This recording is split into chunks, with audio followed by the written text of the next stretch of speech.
우리가 3주 계속해서 역대상 4장 말씀을 통하여 야베스의 기도를 함께 묵상하고 있습니다. 저는 이 야베스야말로 오늘 이 땅을 살아가는 우리 모두다라고 생각을 합니다. 왜냐하면 이 야베스가 고통의 사람, 눈물의 사람이기 때문입니다.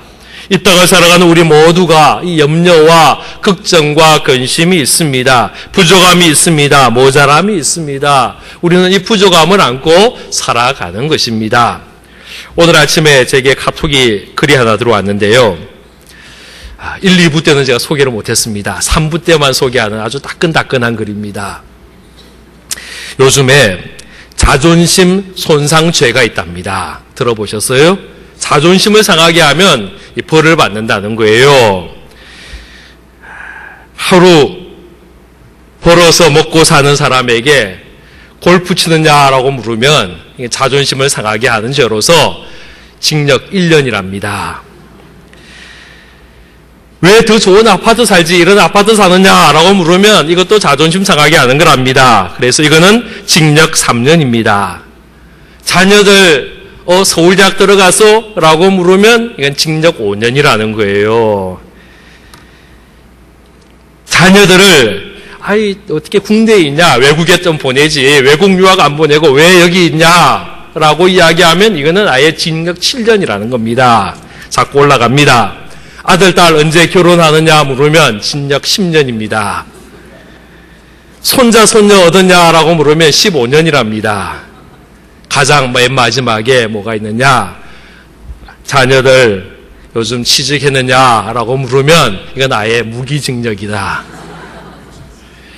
여러분, 참 우리 모자라는 게 많잖아요. 없는 게 너무 많잖아요.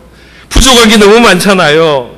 이 땅에 완벽하게 갖추고 100% 만족하며 사는 사람이 누가 있느냐라는 겁니다.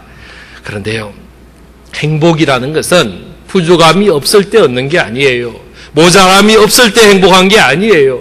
도리어 부족하지만 모자라지만 그것을 이루기 위해서 열심히 수고하고 애쓰는 속에서 행복의 삶을 얻게 되는 줄로 믿으시기를 바랍니다. 나는 부족함이 없어요. 나는 남부러울 것이 없어요. 모자람이 없어요. 라고 이야기하는 사람은 어쩌면 행복한 사람이 아니고 도리어 불행한 사람일지도 모르겠습니다. 성경에서 나타난 인물들이 그렇습니다. 전혀 부족하지 않은 가운데 처음부터 잘 먹고 잘 살고 행복하다. 그리고 마친 사람은 한 명도 없습니다. 성경에서 보여주는 우리의 신앙의 선배들은요, 여러 가지 환경의 어려움들, 힘든 일들, 여러 가지 사정 속에서 어려움이 있지만은 이것을 극복하고 이겨내는 사람들이야 말로 행복한 사람들이다라고 할 수 있습니다. 저는 그 대표적인 인물 중에 한 사람이 요셉이다라고 생각합니다. 요셉은요, 불행하게 태어났어요. 불행한 사람이에요. 어릴 때에 엄마가 죽었잖아요. 새엄마, 다른 엄마들 손에서 자랐어요. 배다른 여러 형제들이 있었는데 이 형제들이 요셉을 왕따시켰습니다. 따돌렸습니다. 아주 미워했습니다. 얼마나 미워했느냐 하면 죽이려고 할 정도로 미워했어요. 차마 죽이지도 못하고 이 동생을, 요셉을 형들이 종으로 팔아버렸습니다. 10대, 나이의 10대에 이 요셉은 이집트로 끌려가서 종살이 하는 겁니다. 한 부잣집에서 종살이 하는데 좀 인정받을 만할 그때쯤에 요셉에게 어려움이 있었습니다. 억울하게 누명을 쓰고 감옥에 가게 되었습니다. 그것도 아주 파렴치한 강간 미수죄로 붙잡혀서 감옥에 들어가는 겁니다. 4천여 년 전에 뭐 인권이 있겠어요? 뭐가 있겠어요? 그 감옥이 얼마나 비참하고 얼마나 어려웠겠어요? 이 속에서 3년을 지내는 거예요. 사실은 요셉은 소망도 없었습니다. 재판이라도 받아서 3년형, 이랬으면 3년 후에 나가기라도 할 텐데 요셉은 아예 재판도 받지 못했습니다. 기약도 없이 그냥 감옥에 잡혀 있는 거예요. 걸려 있는 거예요. 언제 나갈지 소망도 없는 겁니다. 어쩌면 한 번도 빚도 보지 못하고 평생을 감옥에 살다가 죽을 수도 있는 그런 환경 속에 들어간 것입니다. 얼마나 불쌍합니까?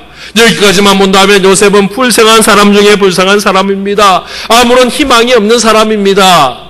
그런데 요셉의 인생은 이것으로 끝나지 않았습니다. 하나님은 그의 일생이 불행으로 시작했지만은 행복으로 마치도록 인도하여 주셨습니다. 하나님이 그를 인도하셔서 감옥에서 건져내셔서 애굽의 총리 대신 되게 하시고 쓰임받는 자가 되게 하였다라는 것입니다. 그래서 우리는 요셉을 향하여 불행한 사람이라고 이야기하지 않습니다.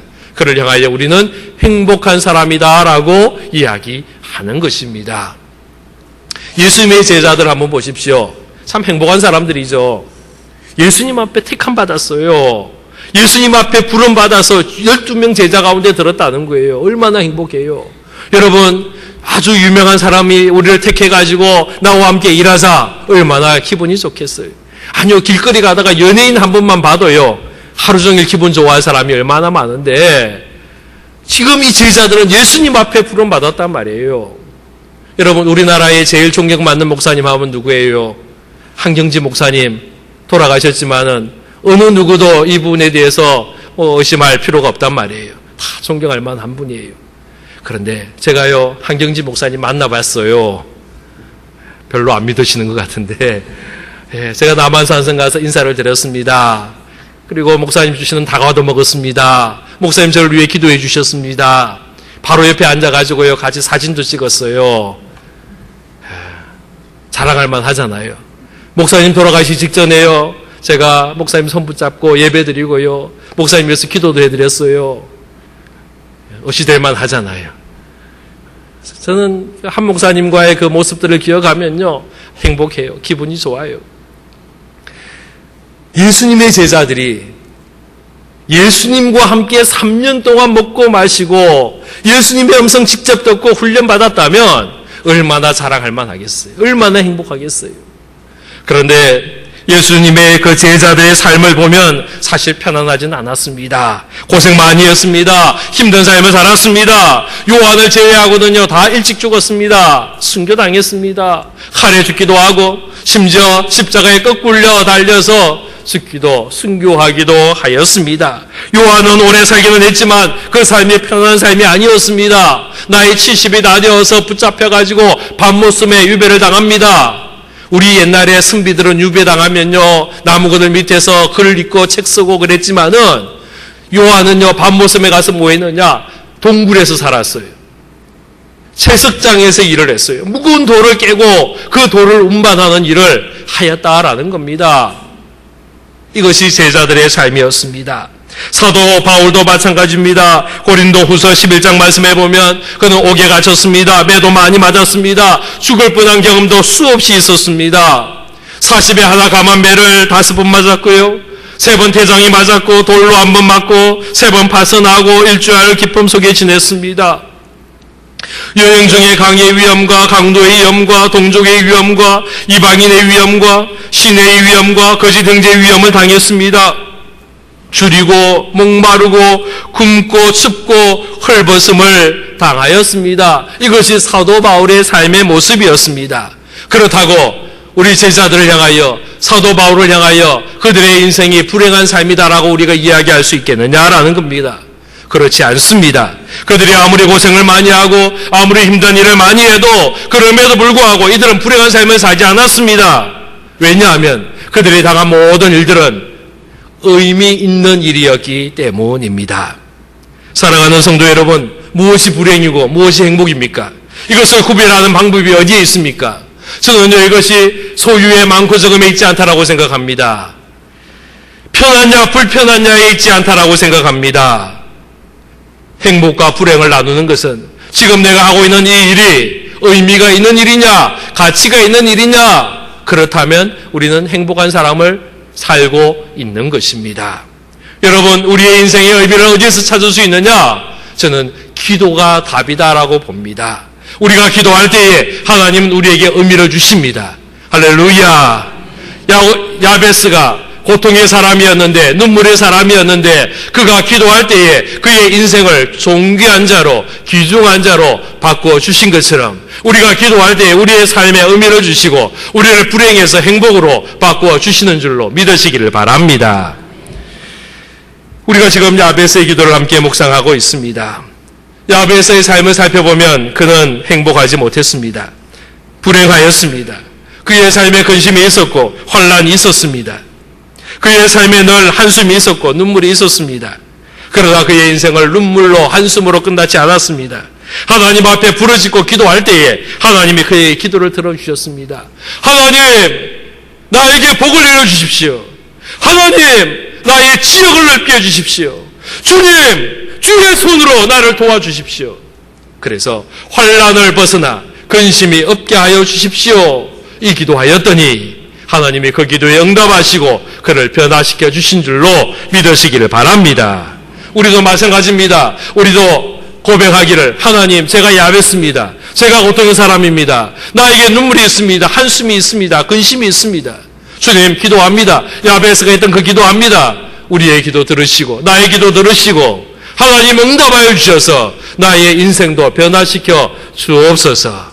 우리가 함께 기도하는 모습 되기를 바랍니다. 지난주에 야베스의 기도 가운데 두 가지를 우리가 함께 묵상을 했었습니다. 첫 번째 기도는 복을 주옵소서라는 기도를 야베스가 하였습니다. 복이 중요합니다. 복이 귀합니다. 왜냐하면 우리가 받는 복은 하나님께서 주시는 복이기 때문입니다. 우리가 이 땅을 살아가며 근심, 걱정, 염려, 고통을 이길 수 있는 길은 바로 하나님 앞에 복을 받아야 함에 있습니다. 복을 받아야 염려가 사라지고 복을 받아야 근심이 물러갑니다. 복을 받아야 감사의 삶을 살 수가 있습니다. 우리가 야곱처럼 복을 귀하게 여기고 소중히 여기는 우리 모두가 되기를 주의 이름으로 축원합니다. 두 번째 기도 제목은 땅의 경계를, 지역을 넓게 해달라. 이것이 야베스의 기도였습니다. 야베스 시절은 땅을 정복하고 차지하는 사사시대였습니다. 그들에게는 실제적인 땅의 경계가 넓어지는 것 너무나도 중요한 때였습니다. 그러나 야베스가 지금 기도하며 땅의 경계가 넓어지고 지역이 넓어지게 해달라고 기도하는 것은 단순한 땅을 더 많이 차지하겠다는 것으로 끝나는 것이 아니었습니다. 이것은 하나님의 명령에 대한 순종이었습니다. 그의 사명을 이루기 위한 하나님 앞에 복종이었습니다.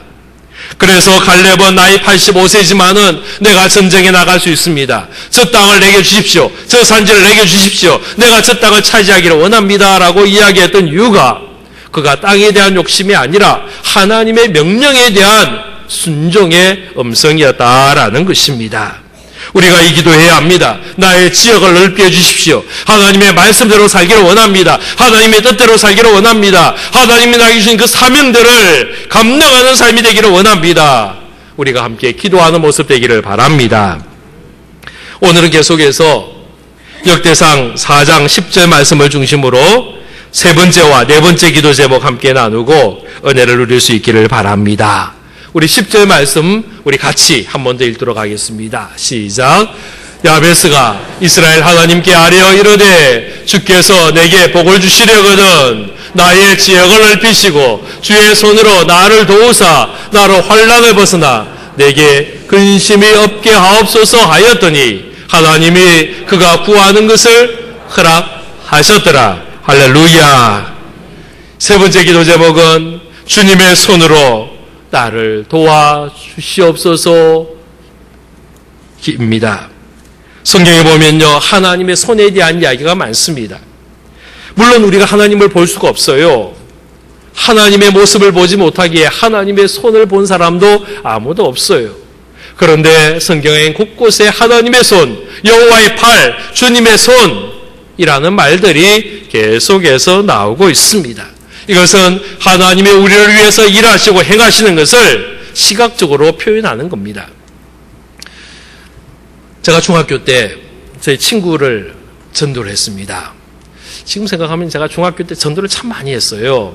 그 중에 제 친구 한 사람을 전도했는데 이 친구는 친구 엄마가요, 저를 굉장히 좋아했어요. 그 집에 가면요, 저를 아주 반가이 맞아줬습니다. 이유가 뭐냐면 제가 그 친구보다 공부를 조금 더 잘했어요. 별로 안 믿으시는 것 같네요. 그러니까 친구 엄마가요, 공부 잘하는 친구가 오니까 환영을 하는 거예요. 제가 가기만 하면요, 사이다를 줬어요. 요즘에 뭐 사이다 흔해 빠졌죠. 건강을 위해서 저도 안 드시는 분도 얼마나 많아요. 그런데 35년 전에 사이다는요, 진짜 귀했습니다. 소풍 갈 때나 먹는 귀하고 귀한 음식이 사이다였습니다. 그런데 이 친구 엄마가요, 제가 가기만 하면 사이다 한 병을 주는 거예요. 친구랑 나눠 먹었어요. 그만큼 제가 인정받고 환영을 받았어요. 그런데 이 친구를 제가 전도를 했더니요, 이 엄마가 싫어하는 거예요.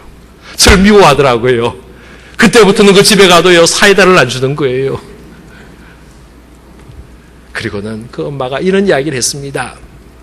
나는 종교를 믿는 사람은 나약하다고 생각해. 종교 믿는 사람 어리석다고 생각해. 그러더라고요. 그러면서요, 그 친구 엄마가요, 자기의 주먹을요, 불끈 쥐더니 제 눈앞에 탁 대면서 하는 말이, 나는 딴 거 안 믿고 내 주먹만 믿어. 그러더라고요.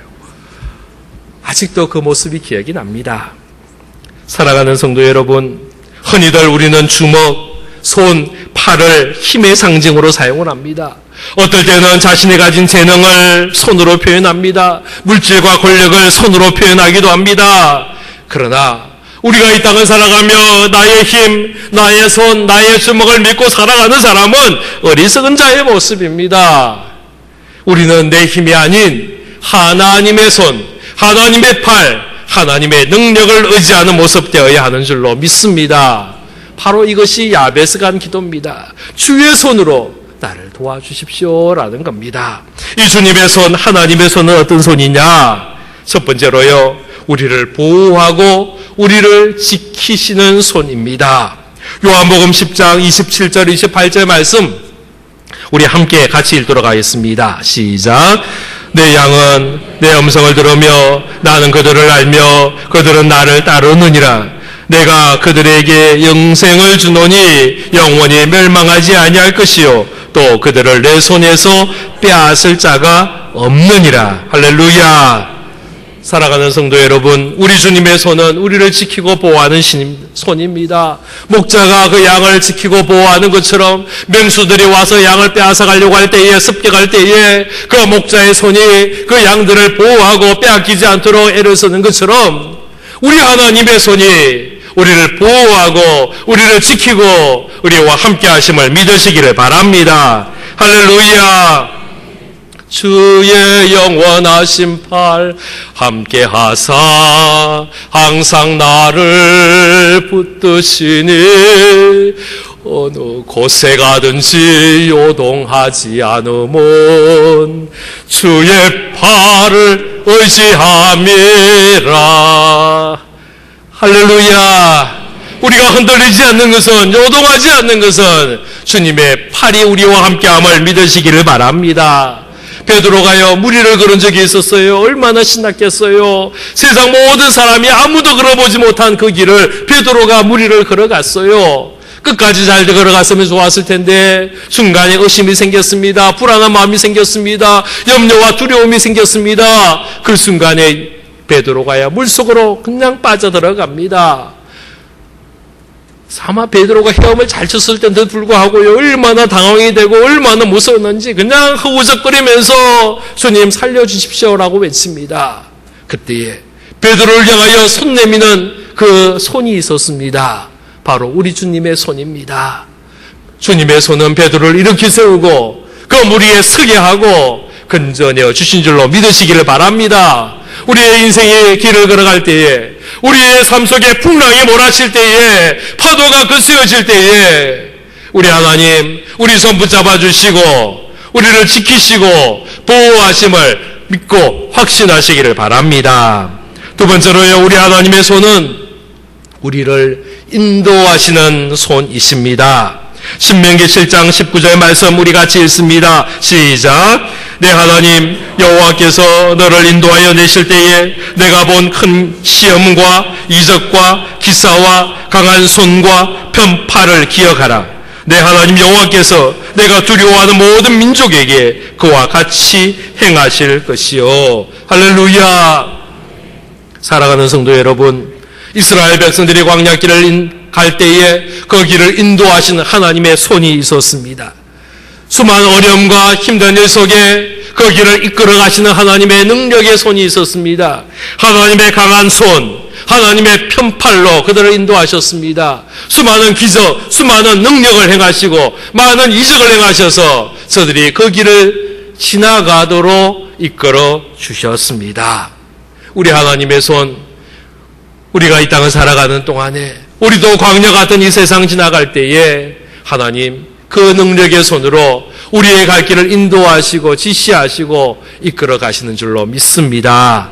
세 번째로요, 우리 하나님의 손은 우리를 도우시는 손이십니다. 이사야 41장 10절 말씀 우리 같이 읽겠습니다. 시작. 두려워하지 말라, 내가 너와 함께 함이라. 놀라지 말라, 나는 내 하나님이 됨이라. 내가 너를 굳세게 하리라, 너를 도와주리라. 참으로 나의 의로운 오른손으로 너를 붙들리라. 할렐루야, 할렐루야. 하나님 우리를 도와주십니다. 하나님의 손으로 우리를 도와주십니다. 우리를 붙들어 주십니다. 우리를 지켜주심을 믿으시기를 바랍니다. 세상에 어떤 사람이 우리의 백이 되겠어요? 누가 우리를 도와주겠어요? 세상에 사람의 손길의 도움은 제한적입니다. 사람의 손길의 도움은 완전하지 못합니다. 그러나 우리 하나님의 도움은 완전한 도움이요, 충분한 도움인 줄로 믿으시기를 바랍니다. 역대상 29장 12절에 보면요, 부와 기가 주께로 말미암고 또 주는 만물의 주자가 되사 손에 권세와 능력이 있사오니 모든 사람을 크게 하심과 강하게 하심이 주의 손에 있나이다 라고 고백하고 있습니다. 주님의 손이 우리를 크게 하십니다. 우리를 강하게 하십니다. 우리를 도와주심을 믿으시기를 바랍니다. 네 번째로요, 우리 하나님의 손은 우리를 위로하시는 손입니다. 우리를 회복하는 손입니다. 우리를 치유하시는 치료의 손인 줄로 믿으시기를 바랍니다. 역대상 19장 말씀해 보면 엘리야가 이세벨이 자기를 죽이려고 할 때에 도망을 합니다. 광야로 내려갔습니다. 로뎀 나무 아래 숨었습니다. 그리고 하나님, 나는 더 이상 못 갑니다. 차라리 나 죽여주십시오. 신음할 때에 천사를 보며 그의 등을 어루만지십니다. 두 번이나 그를 어루만지며 일어나라, 힘내라, 내가 갈 길이 있는데 일어나야지 말씀하셨던 그 하나님의 손길이 있었습니다.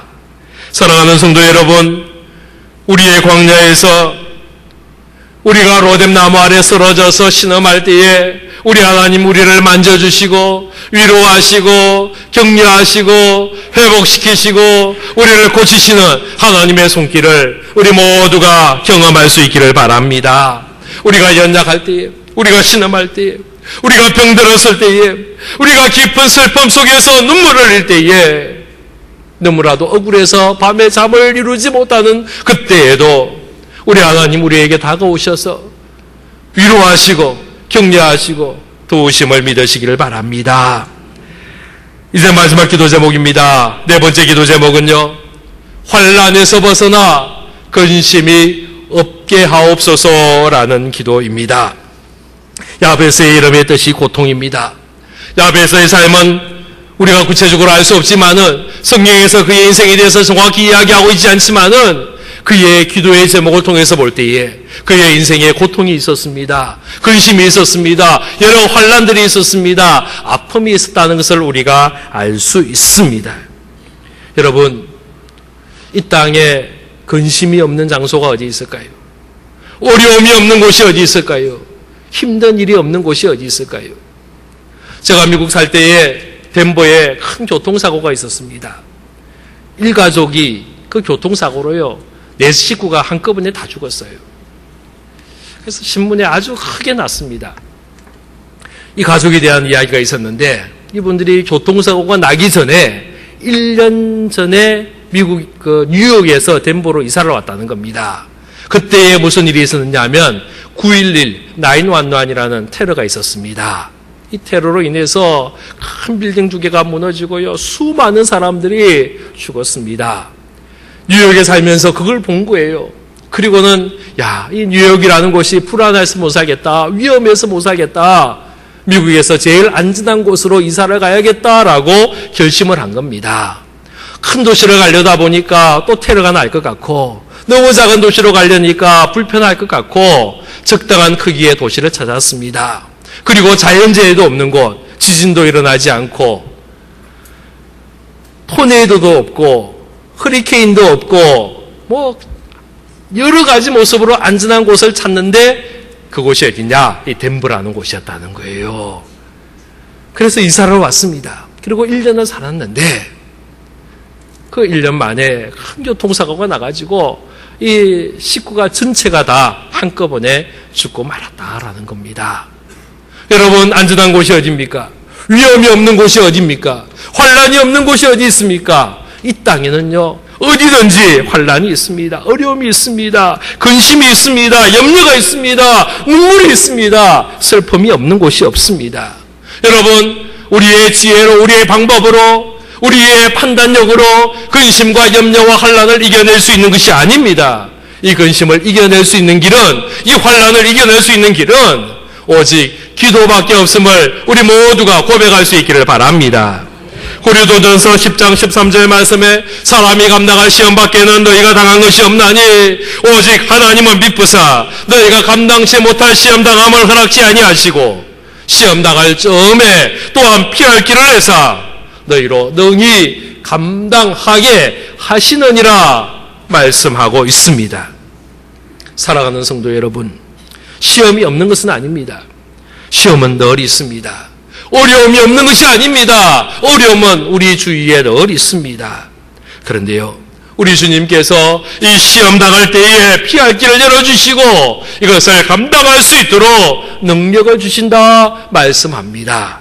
우리가 어려움 당할 때에, 환난 당할 때에, 염려 있을 때에, 근심이 있을 때에, 고통이 있을 때에, 우리가 야베스가 되었을 때에 하나님은 이 일을 피할 길을 열어주시고 또 능히 감당할 수 있도록 능력도 더하여 주심을 믿으시기를 바랍니다.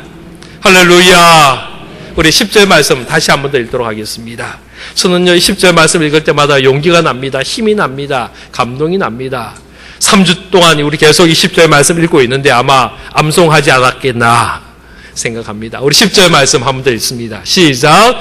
야베스가 이스라엘 하나님께 아뢰어 이르되 주께서 내게 복을 주시려거든 나의 지역을 넓히시고 주의 손으로 나를 도우사 나로 환난을 벗어나 내게 근심이 없게 하옵소서 하였더니 하나님이 그가 구하는 것을 허락하셨더라. 할렐루야. 이 기도문 중에, 이 10절 말씀 중에 제일 중요한 것은요, 맨 마지막 문장입니다. 하나님이 그가 구하는 것을 허락하셨더라. 할렐루야. 이것이 중요합니다. 우리가 아무리 기도를 많이 해도, 아무리 많은 기도의 점을 가지고 하나님 앞에 구해도 하나님이 그 기도 듣지 않으신다면, 그 기도에 응답하지 않으신다면 의미 없는 기도가 되고 마는 것입니다. 우리의 기도가 의미 있는 것은 하나님이 들으시기 때문입니다.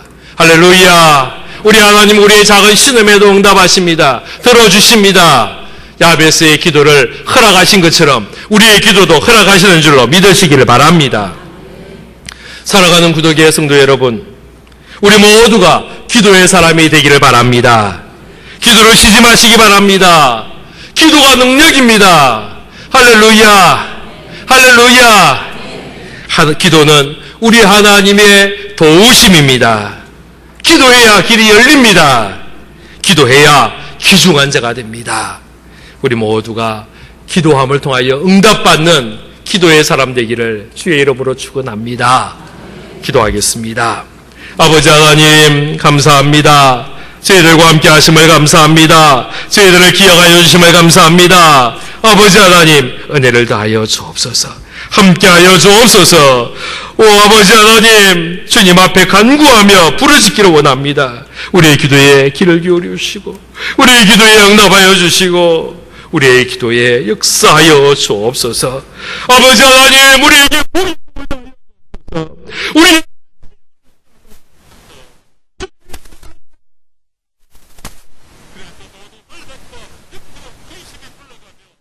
고통이 물러가게 하여 주옵소서. 예수 그리스도 이름으로 기도하옵나이다. 아멘.